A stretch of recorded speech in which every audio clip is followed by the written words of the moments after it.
سے میری دربار میں آ جائے، میں معاف کرنے والا ہوں۔ وہ ذات ایسی ہے، یقین مانے اگر ہم اللہ کی غفوریت کو دیکھیں کہ کتنا غفار ہے، کس طرح بخشتا ہے، تو ہم قرآن کا مطالعہ کریں۔ اللہ نے خود کہا ہے جتنا بھی کوئی گناہگار ہو فقط ایک شرط کہی ہے، لا تقنطوا من رحمت اللہ، میری رحمت سے کبھی نا امید نہ ہونا، میری رحمت سے کبھی نا امید نہ ہونا، میں ہر وقت تم پر رحم کرنے کے لیے تیار ہوں۔ بنی اسرائیل کا دور تھا، بنی اسرائیل قوم حضرت موسیٰ کلیم اللہ کے نزدیک آگے کہتی ہے، اے اللہ کا کلیم اللہ نبی، اے اللہ سے بات کرنے والے نبی، قحط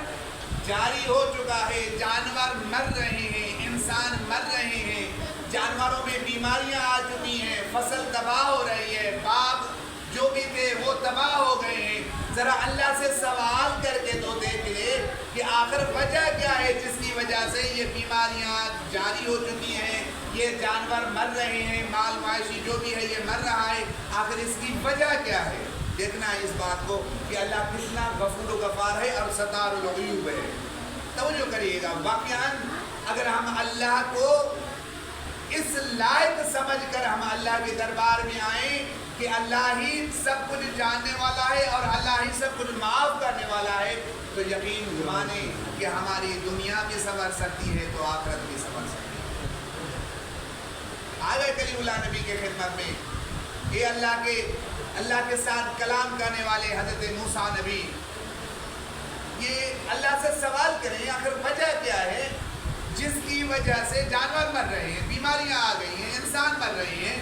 فصل تباہ ہو گئی ہے، باغ ختم ہو گئے ہیں، وجہ کیا ہے؟ حضرت موسیٰ کلیم اللہ آپ گئے کوہ طور پر، جسے ہی گئے صلوات پڑھیں محمد و آل محمد،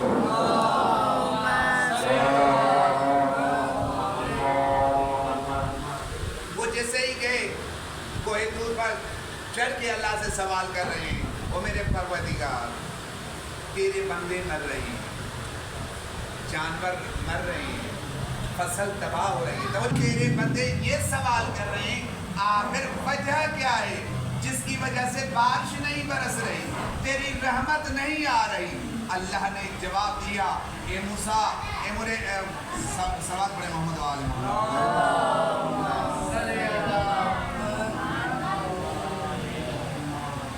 صلوات پڑھیں محمد و آل محمد،